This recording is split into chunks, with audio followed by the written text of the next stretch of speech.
할렐루야. 오늘도 존귀하시고 우리에게 좋으신 하나님 아버지를 찬양하며 오늘 예배에 나오신 여러분들을 환영합니다. 우리 기도하고 말씀 듣겠습니다.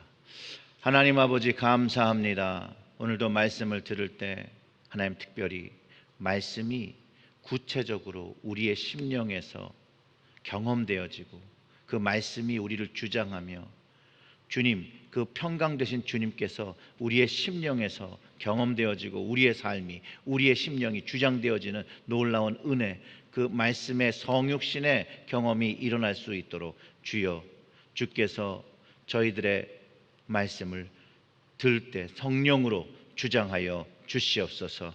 이 모든 말씀 우리 구주 예수님의 이름으로 기도드렸습니다. 아멘. 사랑하는 성도 여러분, 성육신이라는 말을 여러분 다 들어보셨을 겁니다. 성육신이라는 말의 뜻은 영어로는 incarnation이죠. 말씀이시며 하나님이신 예수님께서 육신을 입고 이 땅에 오신 것을 이제 의미하죠. 이는 성경에서 증거하듯 하나님께서 인간 세상으로 오신 사건이면서 말씀이 육신되어 우리 가운데 거하사라는 요한복음의 말씀이 구체적으로 이루어진 사건입니다. 이 성육신의 사건은 우리가 죄사함을 받을 수 있도록, 우리가 구원받을 수 있도록 하나님께서 계획하시고 이루신 일이죠. 그런데 이 성육신의 사건은 예수님께서 이 땅에 한 번 오신 것으로 완성된 일회성이 아니라 연속성을 가진다는 것을 오늘 얘기하고 싶은 거예요. 연속성. 계속해서 이 주님을 만날 수 있다는 것이죠. 즉 오늘도 우리는 예수님을 경험할 수 있다는 말입니다. 즉 주님의 성육신은 오늘도 일어나고 내가 경험할 수 있고 내가 경험하고 있다는 거예요. 다른 말로 이야기하면 성경 안에 있는 문자와 이야기들이 내 삶에서, 내 가정 안에서, 내 교회 안에서, 내 일터 안에서 경험되어진다는 것이죠. 물론 우리는 주님이 태어나신 그 장소와 주님이 말씀하신 그 시간과 함께 있지는 않습니다. 근데 그럼에도 불구하고 성경을 읽으며 실존적 주님을 성령과 성경을 통해서 만나고 그 주님이 나에게 실제로 말씀하시는 것을 경험한다는 거예요. 그리고 그분의 말씀에 위로를 받기도 하고 그분의 말씀에 눈물을 흘리기도 하고 용기를 얻기도 하고 평강을 누리기도 한다는 것이죠. 말씀을 구체적으로 내 삶에서 경험하는 것이 우리가 경험하는 또 다른 성육신의 체험입니다. 이 성경의 이야기를 통해서 주님께서 하신 말씀이 나에게 하시는 말씀을 듣고 순종하며 살아갈 때 하나님의 도우심의 역사를 경험한다는 것이죠. 이것을 바울이 데살로니가 전서 2장 13절에서 이렇게 얘기를 합니다. 이러므로 우리가 하나님께 끊임없이 감사함은 너희가 우리에게 들은 바 하나님의 말씀을 받을 때에 사람의 말로 받지 아니하고 하나님의 말씀으로 받음이니 진실로 그러하도다. 이 말씀이 또한 너희 믿는 자 가운데서 어떻게 된다고요? 역사되어진다는 거예요. 경험되어진다는 거예요. 아멘. 말씀을 믿는 자 가운데서, 말씀이 믿는 자 가운데서 역사하느니라. 우리가 말씀을 믿으며 신앙생활을 하며 이것이 나에게 주시는 말씀으로 순종하며 지킬 때 이 하나님의 역사가, 하나님의 말씀의 역사가 우리가 경험하게 된다는 것을 가르쳐주고 있다는 거예요. 즉 그냥 문자로 끝나는 것이 아니라 누구인가 이야기했던 한 이야기로 끝나는 것이 아니라 이 이야기들이 나의 이야기로 경험되어진다는 것이죠. 하나님께서 나를 도우시는 것을 고백하고 인도하시는 것을 경험하게 되고 우리의 삶 속에서 내가 해결할 수 없는 문제와 상황을 마주할 때 성경의 가르침을, 그 하나님의 말씀을 믿고 주님을 향하여 기도하고 도움을 청하고 맡길 때에 그 일이 나중에 해결되어지고 있음을 경험하면서 하나님의 살아계심과 주님의 살아계심을 경험하는 것, 바로 말씀의 성육신의 체험이라고 말한다는 거예요. 즉 말씀의 부분들이 내 삶에 구체적으로 경험되는 것, 바로 성육신 경험이라고 말하고요. 오늘 본문 속에서 그리스도의 평강과 말씀이 성육신처럼 체험되어서 나의 삶에서 어떤 놀라운 체험과 변화와 성장을 이루는지를 함께 나누기를 소원합니다.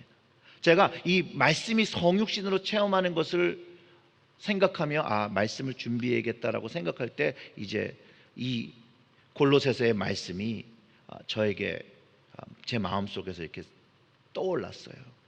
그리고 이 말씀을 읽어보니까 실제로 이게 성육신 체험을 하는 그런 말씀이 되겠다라고 생각해서 오늘 이 말씀을 나누려고 하는데요.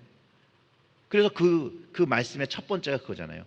그리스도의 평강이 너희 마음을 주장하게 하라. 예수님이 하신 이 말씀, 이게 내 삶 속에서 경험되어야 되는 거예요. 15절을 읽어보면 이렇습니다.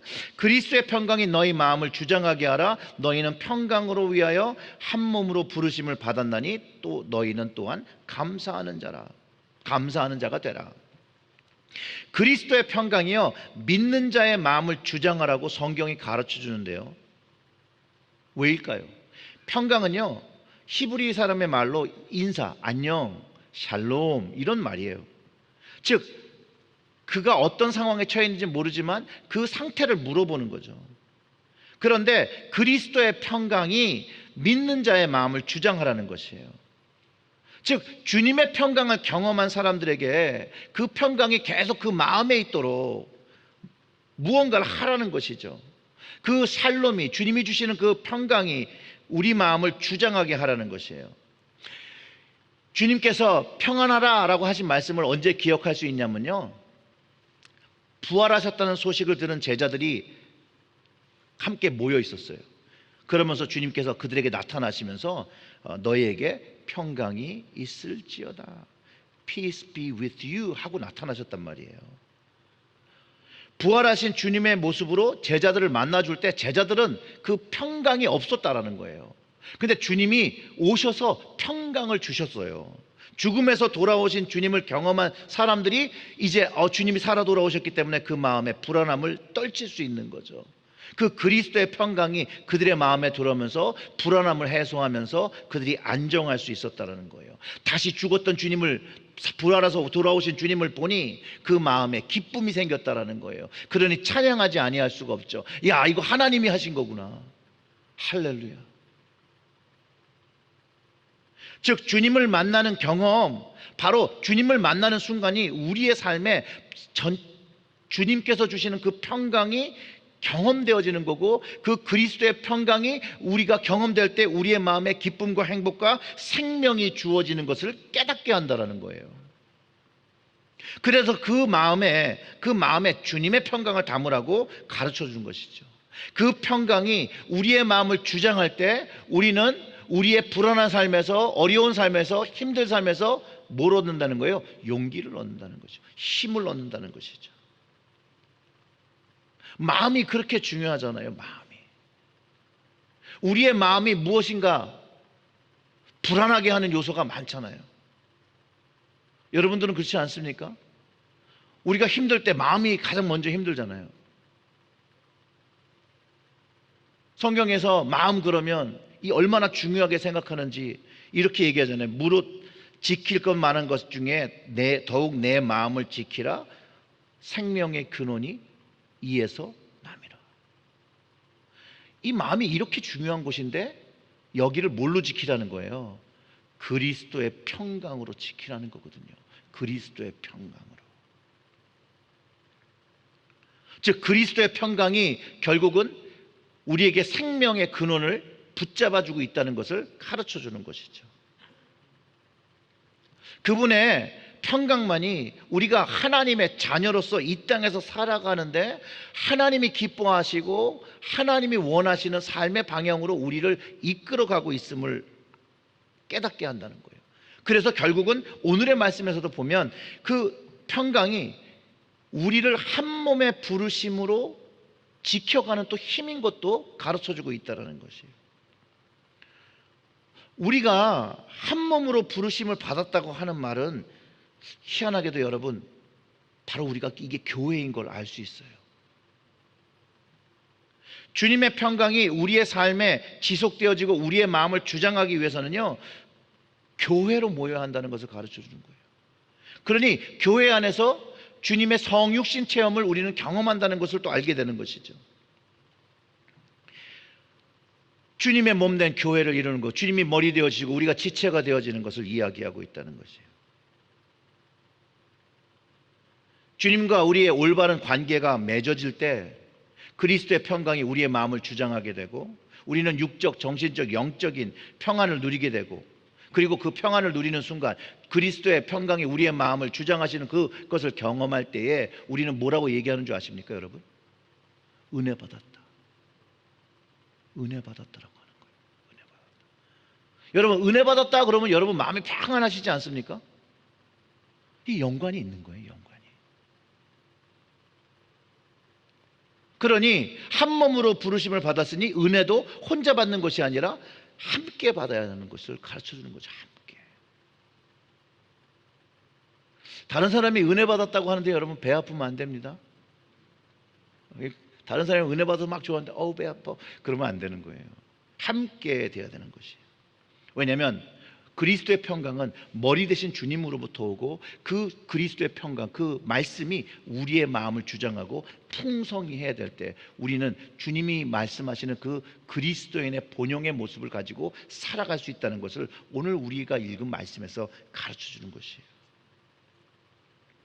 예수님께서 제자들에게 그 평안을 주었다라고 얘기하잖아요. 그 평안, 평강 똑같은 말이에요. 평안을 너에게 끼치노니 곧 나의 평안은 너희에게 주노라. 내가 너희에게 주는 것은 세상이 주는 것 같지 아니하니라. 너희는 마음에 근심하지도 말고 두려워하지도 말라.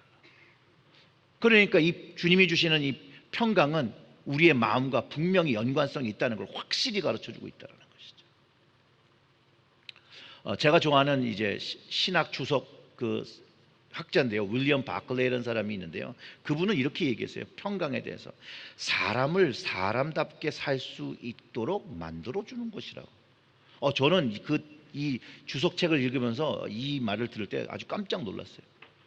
그래서 평강이란 말이 나오면 이 바클레이 신학자의 말을 많이 인용하는데요, 여러분, 그리스도의 평강이 우리가 하나님의 사람으로 살아갈 수 있도록 만들어 주는 거라잖아요.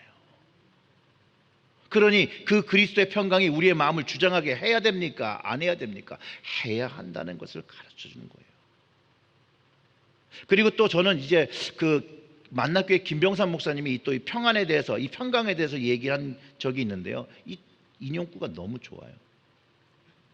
그분이 이렇게 얘기해요. 우리가 생각하는 평안은 무엇인가요? 아마도 우리의 평안을 깨트리는 근심거리가 사라지면 누릴 수 있는 것이 아닐까요? 그러나 불행하게도 우리의 근심거리는 해결되어도 또 생긴다라는 것이죠. 또 하나, 우리를 두렵게 하고 근심하게 하는 것들을 압도할 수 있는 것을 뭔가 얻으면 누릴 수 있다고 생각하는 것이죠. 일정한 자리에 풍부한 돈에 원하는 사람들 같은 것이 말입니다. 그런데 우리는 살아가면서 이 모든 것들이 얼마나 허무한지를 압니다. 그렇습니다. 무엇만 있으면 될 것 같은데 그 무엇이 어느 날 안개처럼 사라져버리고 맙니다. 세상은 우리가 믿고 사랑했던 것들처럼 우리를 사랑하지 않습니다. 채워지지 않는 욕구와 배신의 상처 가운데 우리의 평안은 순식간에 산산조각이 나고 맙니다. 결국 평안은 얻는 것이 아니라 어떤 상황 가운데 우리와 함께 거하시는 주님이 내 마음에 거하고 주장하실 때에 찾아오는 것이요, 그것이 우리에게 주신 약속의 말씀입니다. 아멘. 저는 사실 이 김병삼 목사님의 이 이야기를 듣고 진짜 너무너무 은혜를 많이 받았어요. 우리는 우리의 평안을 위해서 자꾸 무언가 우리의 마음속에 다른 것을 채우려고 하는데요, 그것으로는 우리는 평안을 누릴 수 없다라는 것을 성경이 가르쳐주고 또 김병삼 목사님이 너무 잘 설명을 했어요. 맞아요. 여러분 마음속에 무엇을 넣어보세요. 평안을 계속해서 누릴 수 있나? 안정될 수 있나? 하나 가지고 안정이 됐다가 또 하나가 오면 이 안정이 무너지죠. 쓰러지죠. 아파하죠. 그런데 주님의 평강은 그렇지 않다라는 거예요. 여러분, 주님의 평강은 그렇지 않다라는 거예요. 주님의 평강은 우리를 배신하지 않는다는 거예요. 주님의 평강이 우리의 마음에 거하게 하면 영원한 생명이 내 안에 있음을 깨닫고 그 영원한 생명이 영원한 평안인 것을 알며 믿음의 삶을 살아가기 시작한다는 거예요. 그게 윌리엄 바클레이가 얘기했던 것이 그 평강이 하나님의 사람으로 사람답게 살아가게 한다는 말이에요. 또 이 그리스도의 평강이 우리의 마음을 주장하기 시작하면요, 우리는 평강의 가정을 만들 수도 있고요, 평강의 교회를 만들 수도 있어요. 물론 그것에 힘듦과 어려움이 분명히 있죠. 하지만 그 자리에 주님의 도우심으로 인해서, 주님의 은혜로 인해서 궁극적으로 결과가 우리는 찬양하게 될 것이고 감사하게 될 거라는 그 귀결이 이미 정해져 있다는 거예요. 여러분 아멘입니까? 그리스도의 평강이 우리의 마음을 주장하게 되면 우리는 주님의 역사하심을 경험함으로 인해서 결국 궁극적으로 찬양하는 입술이 되어지고 감사하는 입술을 경험한다는 거예요. 이건 우리는 믿음으로 아멘으로 화답해야 돼요. 아멘? 딱 이거예요.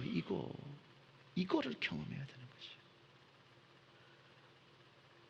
주님의 그 그리스도의 그 평강이 우리의 삶에서 이제 마음에 거했던 게 우리의 삶에서 막 드러나는 거죠. 막 드러나면요, 예수님께서 말씀하신 그 모습이 되는 거예요. 너희는 세상의 빛이요 소금이라고 말씀하시. 그 일이 누구를 통해서 일어나는 거예요? 다른 사람이요? 아니요, 나를 통해서 일어나는 거예요. 나를 통해서 그것이 일어나는 것이에요. 그리스도의 평강이 내 마음을 주장하게 하는 그 순간부터 내가 그 역사하시는 그 성육신의 경험을 내가 경험하고 내 가정에서 경험하고 나면 주님께서 말씀하신 그 빛과 소금의 일들이 나를 통하여, 우리의 교회를 통하여, 한 몸을 이룬 교회를 통하여, 우리의 가정을 통하여 세상에 선포된다는 거예요. 그렇기 때문에 두 번째, 그리스도의 말씀이 우리 안에 풍성이 거하게 하라는 것이에요. 그리스도의 말씀이 너희 속에 풍성이 거하게 하라.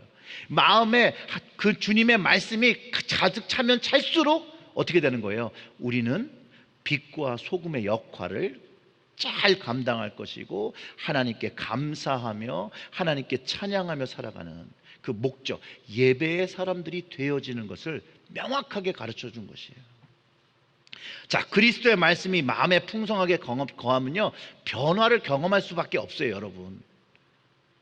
왜냐하면 성경은요, 지혜를 가르쳐 주고요, 믿음의 좋은 것을 가르쳐 주고요, 그 마음에 기쁨이 들어서 시와 찬송과 신령한 노래를 부를 수 있도록 우리의 마음을 어떻게 흥이 나게 한다라는 거예요. 흥이 나게. 하나님의 말씀을 경험할 때 우리가 경험하는 것이라는 거예요. 그게 반응하는 거예요. 말씀이 오니까 반응을 해야죠. 손과 손이 마주치면 소리가 나듯이 그리스도의 말씀이 내 마음에 들어오면 내 마음에서 이런 반응이 있어야 된다는 거예요. 그리고 그 반응이 감사라는 거예요. 주님의 말씀이 나에게 주신 말씀으로 경험될 때 우리는 감사하게 되는데, 이 감사의 능력이 내 안에서, 내 삶에서, 내 교회에서, 내 일터에서 경험되어진다는 것이에요. 여러분, 감사는요, 그냥 저절로 되는 감사가 있어요. 정말 좋은 일이 일어나면 우리 그냥 아우 감사해. 그런 상황 때 드리는 그냥 내추럴하게 드리는 감사의 상황이 있어요. 이 첫 번째 감사는 그렇게 어렵지 않아요. 여러분 가정에 좋은 일이 생겼습니다. 감사하죠. 여러분 직장에서 승진하셨습니다. 감사하죠. 이런 건 말려도, 감사하지 말라고 해도 감사하는 감사예요. 그리고 기쁘고 그 기쁨이 콧노래를 하게 하고 흥얼거리게 하고 노래를 하면서 무언가 하게끔 만든다는 거예요. 근데 주님의 말씀은요, 그 마음에 그 믿음의 사람에게 감사를 고백하게 하는 것은 사실은 어려운 일이 있을 때 감사하게 하는 것이에요. 어려운 일이 있을 때. 그래서 이거는 믿음이 있는 사람, 주님을 아는 사람만이 할 수 있는 감사예요. 이게 두 번째 감사예요. 뭐냐면 어려울 때 감사하는 거예요. 어려울 때. 어려운데 감사해요. 근데 이것도 왜 어려운데 감사를 하냐? 주님의 평강이 내 마음에 있잖아요. 그리고 주님께서 그 어려움을 어떻게 돌보시고 인도하실 것이라는 구체적인 약속의 말씀이 있잖아요. 그러니까 감사할 수 있는 거예요. 이거는 믿음이 없으면 감사할 수가 없어요. 일반 사람들은 이런 어려운 상황이 생기면 왜 나만 이런 일이 일어나지? 불편한 마음을 갖게 되고 또 남을 불리하며 하는 일이 되기도 하죠. 그리고 짜증내고 투덜대기도 하죠. 주님은요, 어려울 때 주님을 신뢰하고 감사하는 사람들을 기뻐하시는 거예요. 왜냐하면 그들의 마음의 근원은 주님을, 믿음의 주이신 주님을 바라보고 신뢰한다는 것을 아시기 때문에 그래요. 저도 마찬가지예요. 목회를 하면서 경험하는 것인데, 여러분 똑같은 일을 해도요, 어렵고요, 짜증나고 힘들게 하고 불평하는 사람이 있어요. 근데 어떨 때는 너무나도 어려운 일이고 힘든 일인데 기분 좋게, 감사하게, 즐겁게 하는 사람이 또 있어요. 여러분, 우리는 어떤 모습입니까? 저는요, 예전에 전자의 모습을 가지고 있었어요. 전자의 모습.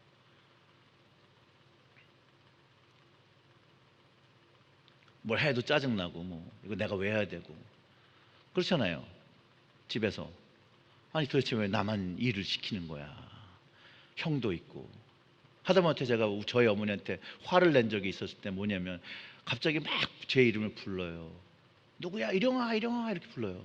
그래서 제가 저쪽에 있다가 팍 뛰어가서 왜? 갔더니 뭐 좀 사와라 라고 하는데 우리 형이 옆에 앉아 있는 거예요. 확 짜증이 나가지고.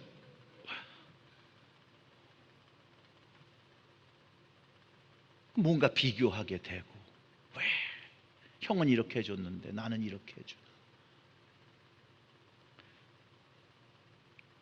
그런데 예수님을 알고 주님을 알고 바뀌었어요.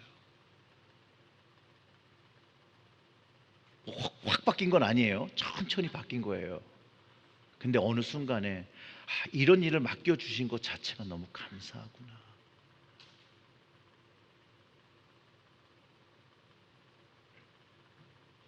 어려워도 내가 할 수 있는 일이 있어서 너무나도 감사한 것이고, 또 건강이 있으니 감사한 거, 가족이 있고 잠잘 곳이 있고 먹을 것이 있고, 적은 것에 감사하게 되는 모습으로 바뀌어가는 것을 보면서 또 감사했죠.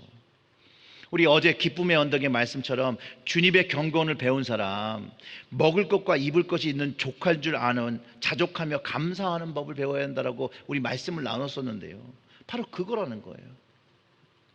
그리고 더 어려운 감사가 하나 있어요. 마지막으로 뭐냐면, 다니엘의 친구들이 이제 죽게 됐어요. 불구덩이에 들어가서. 그런데 믿음을 꺾지 않습니다. 절하지 않습니다. 하나님께서 그리 아니하실지라도 자기들은 그렇게 하지 않겠다는 거예요. 우리 찬양도 있잖아요. 그리 아니하실지라도 감사해요. 찬양해요. 믿음을 지키기 위해서 생명을 드리고 그 또한 하나님께 감사하며 그 죽음의 순간에 자기의 인생을 맡기는, 감사의 찬송을 드리는. 사랑하는 성도들, 우리는 하나님께서 우리가 원하는 기도를 들어주시지 않을 때 찬양하고 감사하고 하나님을 예배합니까? 주님께 감사하다라고 고백하십니까? 아니면 그리 아니하실지라도 하나님 저 감사해요 라고 고백하십니까? 저는요, 예수님께서 십자가에서 그의 영혼을 하나님께 맡기시면서 용서의 기도하신 것이, 저는 그리 아니하실지라도 주님, 하나님 저를 지금 안 살려주실지라도 하나님 저의 생명을 드립니다 라고 맡긴 거. 오늘 16절을 읽어보면 이렇습니다. 그리스도의 말씀이 너희 속에 풍성히 거하여 모든 지혜로 피차 가르치며 권면하고 시와 찬송과 신령한 노래를 부르며 감사하는 마음으로 누구를 찬양하라고요? 하나님을 찬양하라는 거예요. 하나님을. 결국은 주님의 말씀을 마음에 가득 채우며 살면 결국은 그리스도의 평강이 우리의 마음을 주장하게 되고 우리의 삶은 찬송과 감사의 모습을 가지고 찬양의 모습을 가지고 사는 방법을 제시하는 것이고, 제가 이것을 생각하면서 이게 성육신의 체험이구나. 이 일이 내 삶 속에서 날마다 경험되는 것이 예수님을 날마다 만나고 살아가는 성육신의 삶이구나. 너무나도 당연한 일인 것 같은데 잘 안 되는 일이에요, 여러분. 그렇죠? 예수님이요, 사람은 떡으로 사는 것이 아니라 하나님의 입에 나오는 모든 말씀으로 산다라고 가르쳐 주셨는데요, 우리는 그리스도의 말씀을 가지고 살아야 되는 것이 분명한 겁니다. 윌리엄 바클레이가 평강이 사람을 사람답게 살 수 있는 것이라고 했더라면, 저는 약간 요거 변경하면 그리스도의 말씀은요, 사람이 살아갈 수 있는 근본적인 생명이라는 거예요. 이 말씀이 내 안에 없으면 내가 살아도 그 생명이시 살아가는 것이 아니라는 걸 깨달아야 한다는 것이죠. 그리고 그 말씀이 내가 나에게 주시는 말씀이라고 받아들이고 그것을 풍성히 하며 살아가면 내 삶이 변해지는 거예요. 주님의 말씀에 능력이 있습니다. 그 말씀이 내 안에 거하면 내가 변하는 것이에요. 그 말씀이 내 안에 없고 그 말씀이 나를 주장하지 못하게 내가 막고 있으니까 그게 변하지 않는 거예요. 시편 119편 9절과 11절의 말씀은 청년이 무엇으로 그의 행실을 깨끗하게 하리까? 주의 말씀만 지킬 따름이니이다. 내가 주께 범죄하지 아니하려 하여 주의 말씀을 어디에 두었어요? 내 마음에. 말씀은요, 우리의 힘듦과 어려움을 치유하는 것이에요. 우리가 불안하고 있을 때 우리에게 안정감을 주는 것이에요. 말씀은요, 우리가 어두운 길을 걸어가고 있을 때 우리에게 빛을 비춰주는 그 플래시라이트와 같은 거를 한다는 거예요. 그리고 그 말씀의 빛을 통해서 우리를 어디로 이끌어갈까요, 여러분? 하나님께로 이끌어가는 것이에요. 그 이끌어지는 길 속에서 우리가 경험하는 건 성육신의 경험, 예수 그리스도를 내 삶에서 만나는 경험이라는 것이에요. 여러분, 디모데후서 3장 16절과 17절의 말씀은 모든 성경은 하나님의 감동으로 된 것으로 교훈과 책망과 바르게 함과 의로 교육하기에 유익하니 하나님의 사람으로 온전하게 하며 모든 선한 일을 행할 능력을 갖추게 하려 함이라. 아멘. 이게 말씀이 하는 기능이에요. 이거를 하면 구체적으로 예수 그리스도를 내 삶 속에서 만나는 것이에요. 근데 왜 안 돼요? 안 했어요. 제가 고등학교 때 공부 안 하고 땡땡이를 많이 쳐봐서 알지만, 공부 안 하면 공부를 잘할 수가 없어요. 똑같아요. 하나님의 말씀을 내 마음에 가득 담지 않으면 주님이 내 삶 속에 역사하시는 그 성육신의 경험을 많이 할 수 없는 거예요. 그래서 말씀을 계속해서 경험해야 되는 거예요. 그리고 그 말씀을 지식으로 채우면 안 되고 나에게 주시는 말씀으로 채울 때 하나님의 역사가 내 심령으로부터, 내 가정으로부터, 내 삶터에 경험되는 것이라는 거예요. 그러니 오늘 말씀을 거의 결론을 내보면 그렇잖아요. 그리스도의 평강과 말씀이 우리의 삶을 주장해야 됩니까? 안 해야 됩니까? 해야 한다는 거예요. 해야 하기 위해서는 우리를 열어야죠. 내 삶을, 내 마음을 열어야죠. 그리고 받아야 되는 거예요. 그 일 자체가 우리가 하나님께 영광 돌리는 일이에요. 영광 돌리는 일. 그래서 17절의 말씀이 무엇을 하든지 말에나 일에나 다 주 예수의 이름으로 하고. 누구를 힘입어요? 그를 힘입어 하나님 아버지께 감사하자. 내가 할 수 있어서, 내가 뭔가 그런 것을 경험됐기 때문에 그것이 아니라 그를 힘입어, 주님을 힘입어, 예수님을 힘입어 하나님께 감사할 수 있는 거예요. 저는요, 우리 여기 모인 모든 여러분들, 주님의 평강을 경험하셨던 분들, 그리스도의 말씀을 경험하신 분들이에요. 그리고 주님으로 인해서 찬송과 감사를 드리시는 분들이라고 저는 압니다. 그래서 우리의 삶이 바뀌어야 되는 것이에요. 이 마음에 그리스도의 말씀과 평강을 담은 사람들은 삶이 바뀌어야 되는데 어디부터 바뀌어야 하느냐? 입으로부터 바뀌어야 된다는 거예요. 이 성경에서 말과 혀의 권세의 위험성을 항상 강조합니다. 야고보서에 나오는 말이죠. 그 8절부터 10절, 3장 8절부터 10절의 말씀은 이래요. 혀는 능히 길들일 사람이 없나니 쉬지 아니하는 악이요 죽이는 독이 가득한 것이라. 이것으로 우리가 주 아버지를 찬송하고 또 이것으로 하나님의 형상대로 지음받은 사람을 저주하나니 한 입에서 찬송과 저주가 나오는도다. 내 형제들아, 이것이 마땅하지 아니하니라. 야고보가 지적하는 포인트는 여기 있습니다. 동일한 입으로 찬송과 저주를 하는데 저주하는 혀가 돼서는 안 된다는 것을 말하고 있다는 거예요. 또 바울이 행동에 있어서 하나님을 찬양하는 삶에 부도덕하고 부정직하고 악의 삶을 살아서는 안 된다라고 가르쳐주고 있다는 것이에요. 대신에 바울이 뭐라고 그러죠? 그리스도의 향기를 내는 삶을 살라고 하잖아요. 은혜 받고 구원받은 우리가요, 예수님 때문에, 하나님 아버지 때문에 선한 것을 선택하고 거룩한 것을 선택하며 하나님을 찬양하는 입술을 가지고 살아가야 함을 가르쳐주고 있다는 거예요. 그래서 오늘 말씀이 우리가 또 성육신의 그 체험을 하는 것이 너무나도 중요하다는 거예요. 이 성육신의 체험이 날마다 되어질 때 우리는 우리의 입이 제어되어지고 우리의 삶이 제어지기 때문입니다. 그리고 왜 더욱더 그렇게 살아야 되냐? 우리의 말과 행동을 보면서 사람들이 주 예수 그리스도의 이름을 판단하기 때문에 그렇다는 거예요. 판단하기 때문에. 우리의 삶을 보면서 하나님 아버지를 판단할 뿐만 아니라 욕보이게 할 수 있기 때문에 그렇다는 거예요. 그래서 오늘 말씀이 무슨 일을 하든 주 예수의 이름으로 하라는 것이에요.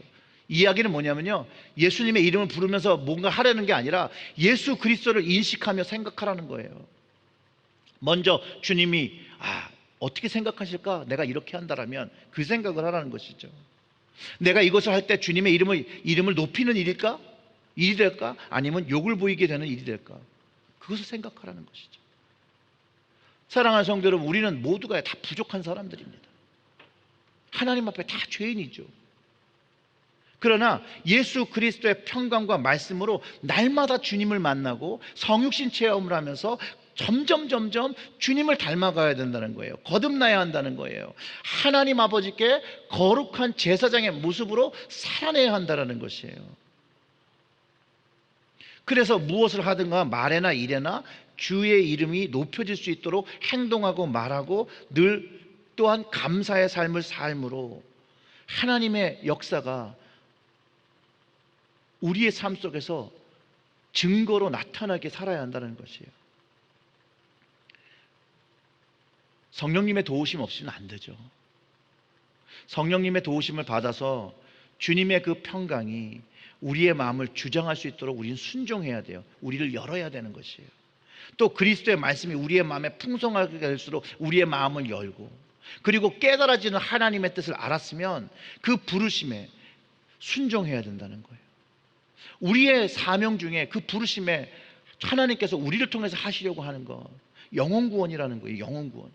또 다른 영혼을, 한 영혼을 더 구원하시기 위한 하나님의 그 뜻을 우리가 받들어야 한다는 것이에요. 그때 하나님께서 기뻐하신다는 것이에요. 우리의 삶이 예배를 통해서요, 하나님 아버지와 주님의 이름이 이 땅에서 영광받게 하시기 위해서 우리가 먼저 일에나 말에나 행동에 모든 것을 선하게 감사함으로 드리는 신령한 노래를, 신령한 삶을 살아가기 시작한다면 하나님께서 우리의 삶을 예배로 기뻐 받으시지 않겠습니까, 여러분? 사랑하는 성도 여러분, 오늘 이 말씀은요, 너무나도 유명한 말씀이잖아요. 많이들 암송하는 말씀입니다. 그리스도의 평강과 말씀이 여러분의 가정과 우리의 교회를 주장하시어 날마다 말씀의 성육신 체험을 함으로 주님과 더 깊은 교제하며 감사와 찬양과 구원의 노래가 풍성한 영적인 예배로 하나님과 늘 함께 동행하시기를 주님의 이름으로 축원합니다. 아멘. 우리 잠깐 기도하겠는데요. 우리 기도하면서 주님, 오늘 정말 저 주님을 만나고 싶은 성육신의 경험이 되어지게 하세요. 내 마음속에서 주님의 그 평강, 주님의 음성 듣게 하시고 또 주님의 말씀 듣게 해주세요. 또 오늘 성찬주일입니다. 주님이 성찬을 참여할 때 다시 한번 나를 용서하신 그 주님을 기억하게 해달라고 우리 이렇게 좀 기도하고 우리 성찬하겠습니다. 다 같이 좀 소리내어 기도합니다. 하나님 아버지, 아버지, 아버지, 아버지, 아버지, 아버지, 그리스도의 평강이 지금 이 순간 우리의 마음을 주장하시기를 소원합니다.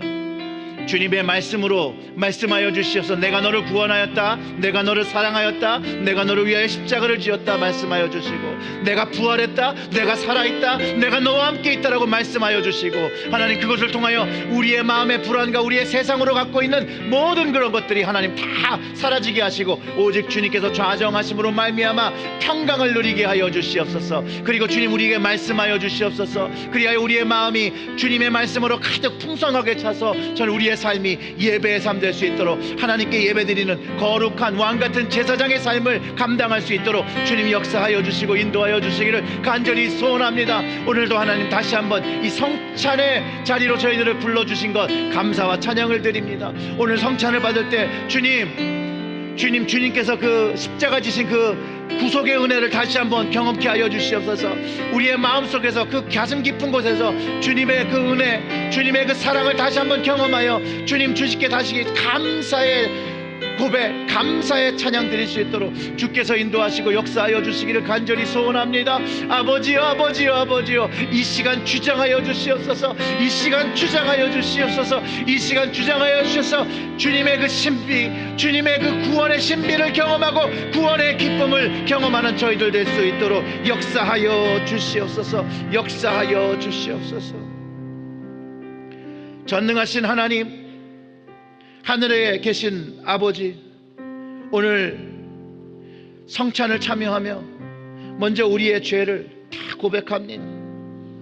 주님의 평강을 마음에 두고 살았음에도 불구하고 그러지 못한 것, 주님의 말씀을 우리 안에 풍성에 거하게 하며 하나님을 신령한 노래와 지와 찬미로 예배했어야 됨에도 불구하고 그리 살지 못했던 것, 주님 다 내려놓고 고백하며 용서를 구합니다.